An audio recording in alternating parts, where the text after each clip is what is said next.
Chapter 21. I Buy a Girl. Out from my scabbard leaped the sword, and I splashed across the cold stream, making for the grove of trees across the way. Once more the terrified scream rang out. Now I was among the trees, moving rapidly but cautiously. Then the smell of cooking fire came to my nostrils. I heard the hum of unhurried conversation. Through the trees I could see tent canvas, a Thalarian wagon, the strapmasters unharnessing a brace of low Thalarians, the huge herbivorous draft lizards of Gor. For all I could tell, neither of them had heard the scream, or paid it any attention. I slowed to a walk and entered the clearing among the tents. One or two guardsmen eyed me curiously. One arose and went to check the woods behind me to see if I were alone. I glanced about myself. It was a peaceful scene, the cooking fires, the domed tents, the unharnessing of the animals. One I remember from the caravan of Mintar of the merchant caste. But this was a small camp, not like the pasongs of wagons that constituted the entourage of the wealthy Mintar. I heard the scream once again, and I saw the cover of the Thalarian wagon, which had been rolled back, was of blue and yellow silk. It was the camp of a slaver. I thrust my sword back in the scabbard and took off my helmet. "Tal," I said to two guardsmen who crouched at the side of a fire, playing stones. A guessing game in which one person must guess whether the number of stones held in the fist of another is odd or even. "Tal," said one guardsman. The other, attempting to guess the stones, did not even look up. I walked between the tents and saw the girl. She was a blonde girl with golden hair that fell behind her to the small of her back. Her eyes were blue. She was of dazzling beauty. She trembled like a frantic animal. She knelt, her back against a slender white birch-like tree to which she was chained. Her hands were joined over her head and behind the tree by slave bracelets. Her ankles were similarly fastened by a short slave chain which encircled the tree. Her eyes had turned to me, begging, pleading as though I might deliver her from her predicament. But when she looked upon me, those fear-glazed eyes, if possible, seemed even more terrified. She uttered a hopeless cry and began to shake uncontrollably. Her head fell forward in despair. I gathered she had taken me for another slaver. There was an iron brazier near the tree, which was filled with the glowing coals. I could feel its heat 10 yards away, and from the brazier protruded the handles of 3 irons. There was a man beside the irons, stripped to the waist, wearing thick leather gloves, one of the minions of the slaver. He was a grizzled man, rather heavy, sweating and blind in one eye. He regarded me without too much interest as he waited for the irons to heat. I noted the thigh of the girl. It had not yet been branded. When an individual captures a girl for his own uses, he does not always mark her, though it is commonly done. On the other hand, the professional slaver has a business practice must always brand his chattels, and it is seldom that an unbranded girl ascends the block. The brand is to be distinguished from the collar, though both are a designation of slavery. The primary significance of the collar is that it identifies the master in his city. The collar of a given girl may be changed countless times, but the brand continues throughout to bespeak her status. The brand is normally concealed by the briefly skirted slave livery of Gor, but of course when the camask is worn, it is always clearly visible, reminding the girl and others of her station. The brand itself, in the case of the girls, is a rather graceful mark, being the initial letter of the Gorean expression for slave in the cursive script. If a male is branded, the same initial is used, but rendered in a block letter. Noting my interest in the girl, the man beside the irons went to her side. Taking her by the hair, he threw back her face for my inspection. She's a beauty, isn't she? He said. I nodded in agreement. I wondered why those piteous eyes looked upon me with such fear. Perhaps you want to buy her? Asked the man.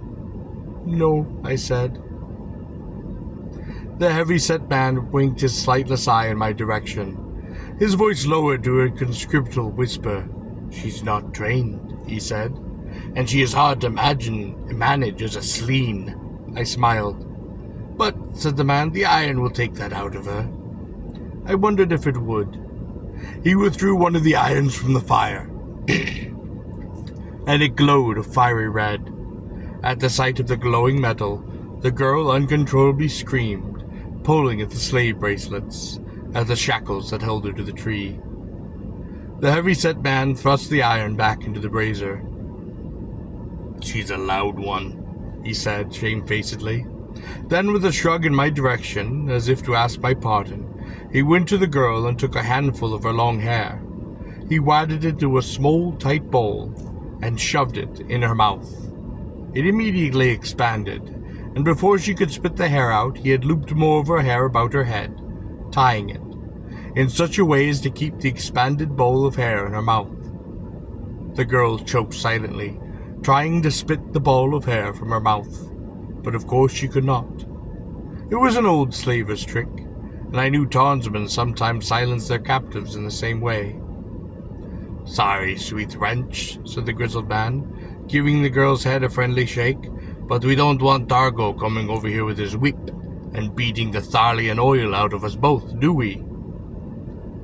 Sobbing, the girl's head fell down against her breast. The grizzled man absent-mindedly hummed a caravan tune, while he again waited for the irons to heat. My emotions were mixed. I had rushed to the scene to free the girl, to protect her.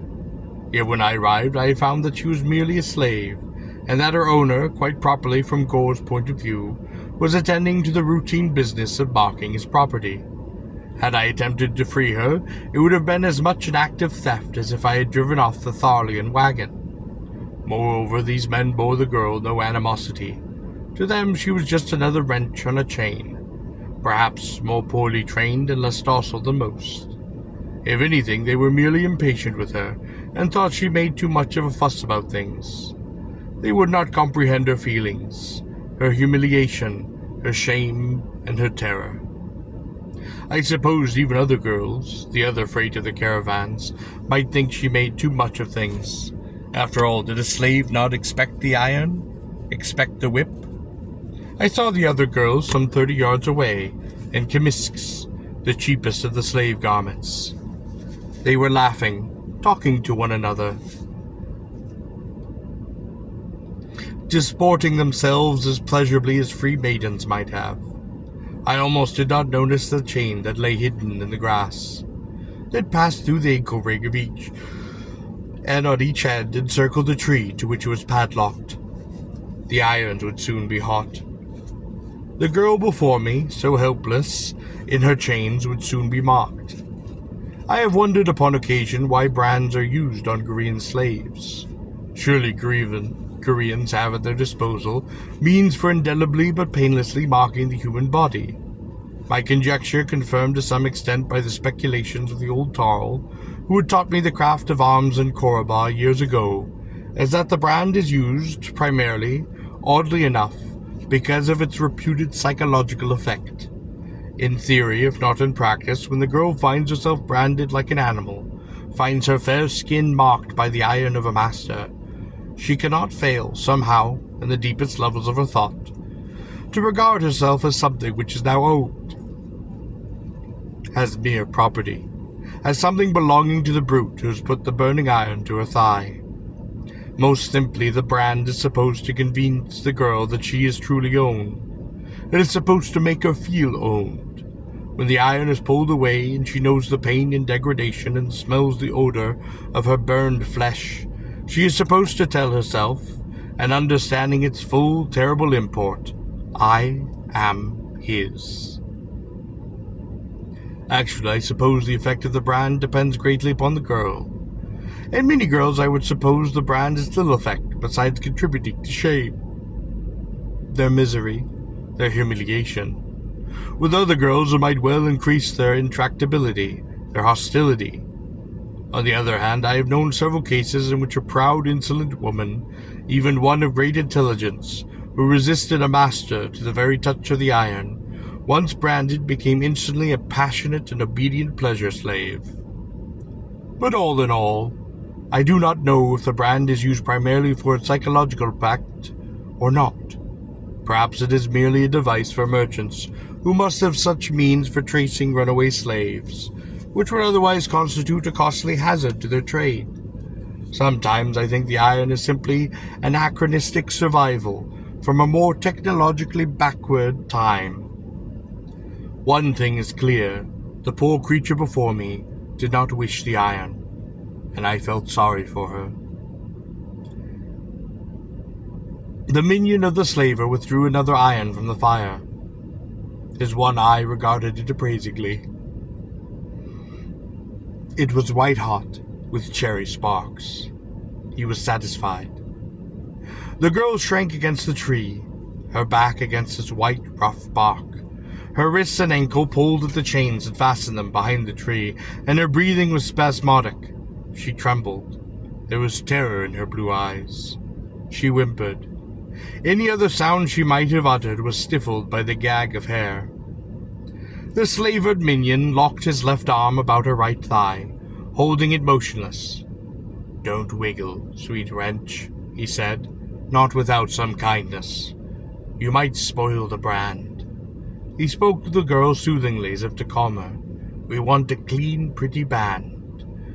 It will improve your price, and you'll get a better master." The iron was now poised for the sudden, firm imprint, and I noted that some of the delicate golden hair on her thigh, from the very proximity of the iron, curled and blackened. She closed her eyes and tensed herself for a sudden, inevitable, shearing flash of pain. "Don't brand her," I said. The man looked up puzzled. The terror-filled eyes of the girl opened, regarding me questioningly. "Why not?" asked the man. "I'll buy her." The minion of the slaver stood up and regarded me curiously. He turned to the domed tents. "Dargo," he called. Then he thrust the iron back into the brazier. The girl's body sagged in the chains. She had fainted. From among the domed tents, wearing a swirling robe of broadly striped blue and yellow silk, with a headband of the same material, there approached a short, fat man, Dargo the slaver, he who was master of his small caravan. Dargo wore purple sandals, the straps of which were set with pearls. His thick fingers were covered with rings, which glittered as he moved his hands. About his neck, in the manner of a steward, he wore a set of pierced coins, threaded upon a silver wire, and from the lobe of each small round ear there hung an enormous earring, a sapphire pendant upon a golden stalk. His body had been recently oiled, and I gathered he may have been washed in his tent but moments ago. A pleasure which caravan masters are fond of at the end of a day's hot, dusty trek. His hair, long and black beneath the band of blue and yellow silk, was combed and glossy. It reminded me of the groomed, shining pelt of a pet urt. "Good day, master," smiled Targo, bowing as well as he could from the waist, hastily taking account of the unlikely stranger who stood before him. Then he turned to the man who watched the irons. His voice was now sharp and unpleasant. "What goes on here?" The grizzled fellow pointed to me. "He doesn't want me to mark the girl." Targo looked at me, not quite understanding. Why? I felt foolish. What could I tell this merchant, this specialist in the trade of flesh, this businessman who stood well within the ancient traditions and practices of his trade? Could I tell him that I did not wish the girl to be hurt? He would have thought me a madman. Yet what other reason was there? Feeling stupid, I told him the truth. I do not wish to see her hurt.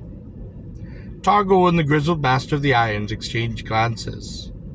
"She is only a slave," said Targo. "I know."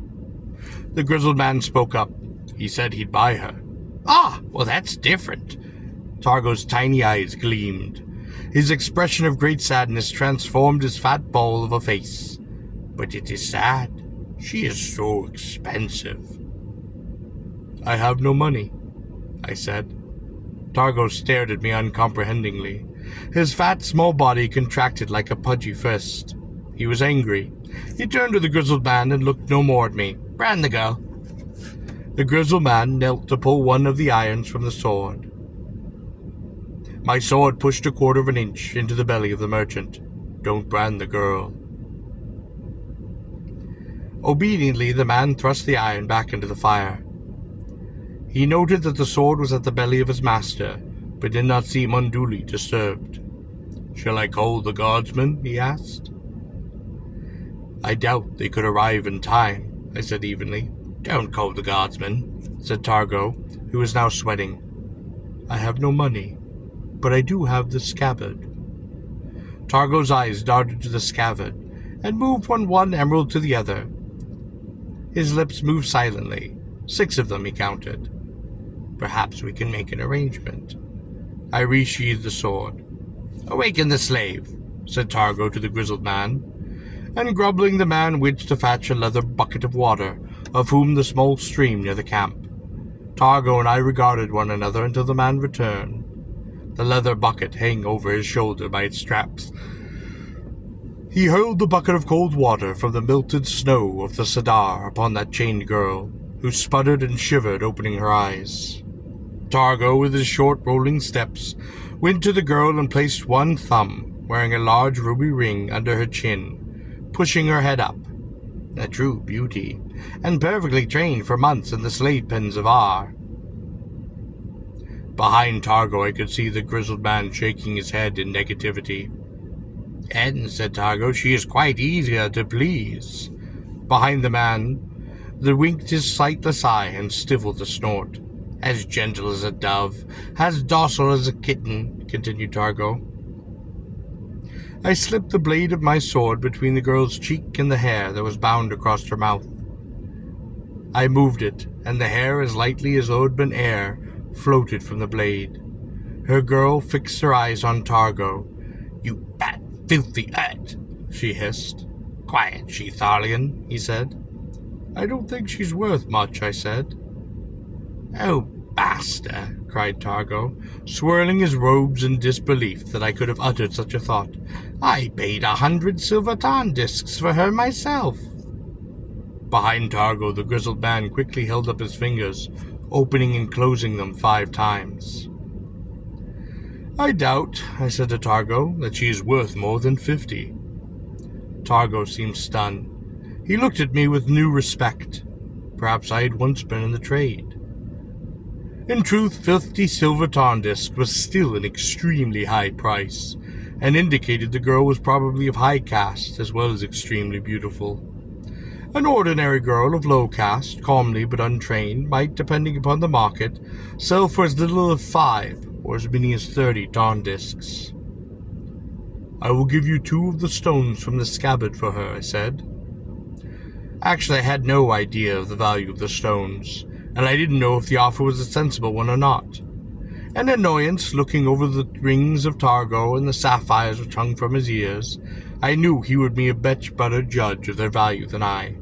Preposterous, said Targo, shaking his head vehemently. I gathered he was not bluffing, for how could he have known that I did not know the true value of the stones? How could he know that I had not purchased them and had set them myself in the scabbard? You drive a hard bargain, I said. 4. May I see the scabbard, warrior? He asked. Surely.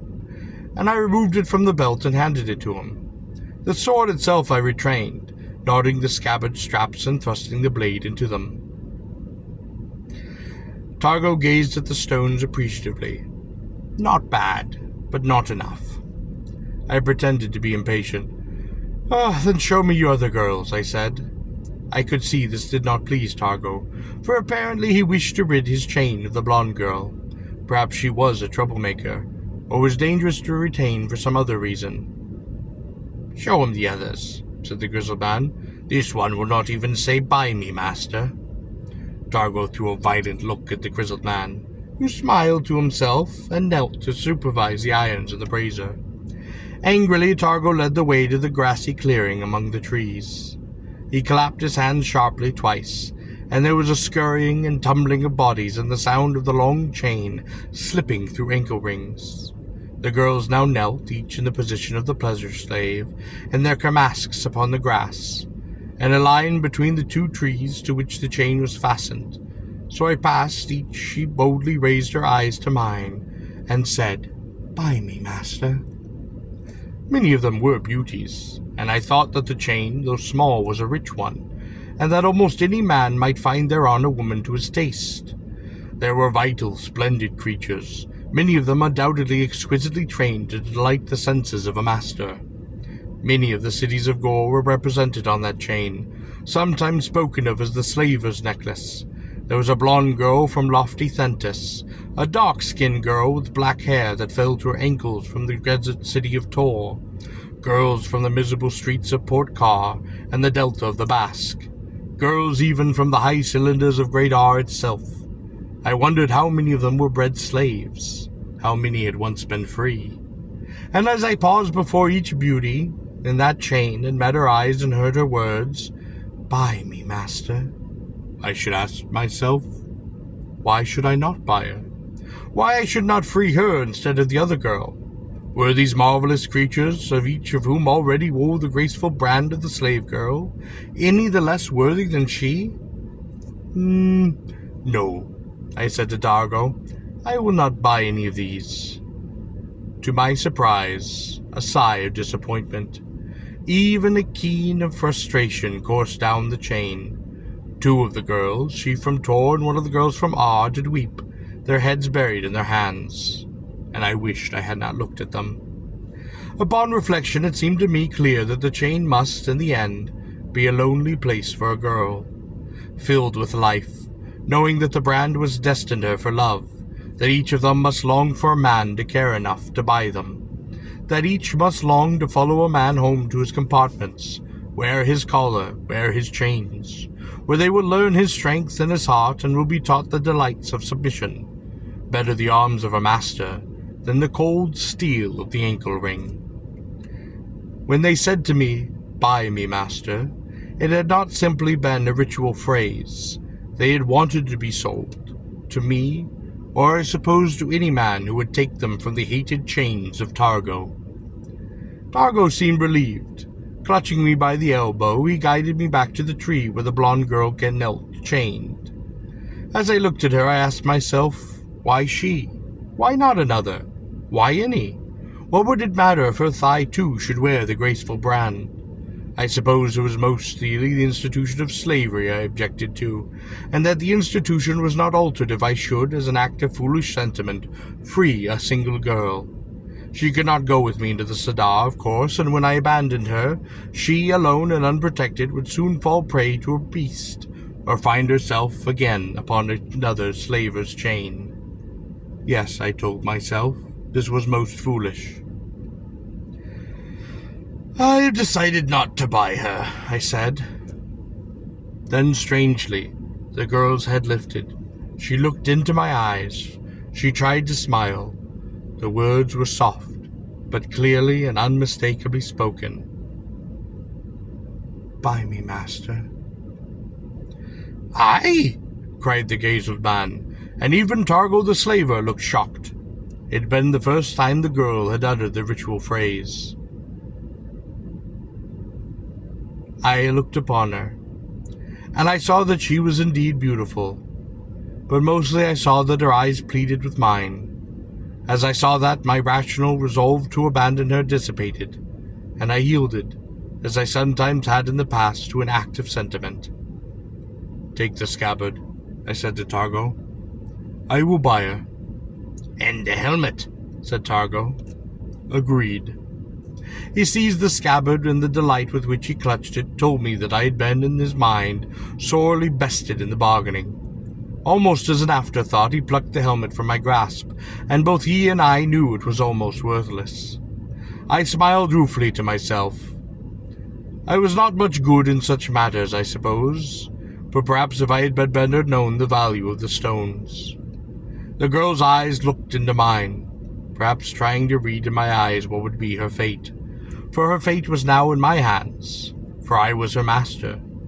Strange and cruel were the ways of Gor, I thought, where 6 small green stones, weighing perhaps scarcely 2 ounces, and a single damaged helmet, could purchase a human being. Targo and the grizzled man had gone to the domed tent to fetch the keys to the girl's chains. "What is your name?" I asked the girl. "A slave has no name," she said. "You may give me one if you wish." On Gor, a slave, not being legally a person, does not have a name in their own right, just as upon earth our domestic animals, not being persons before the law, do not have names. That name which he has had from birth, by which he has called himself and knows himself, that name which is so much a part of his own conception of himself, of his own true and most intimate identity, is gone. "I gather you are not a bred slave," I said. She smiled and shook her head. "No," she said. "I am content to call you by the name you were born when you were free."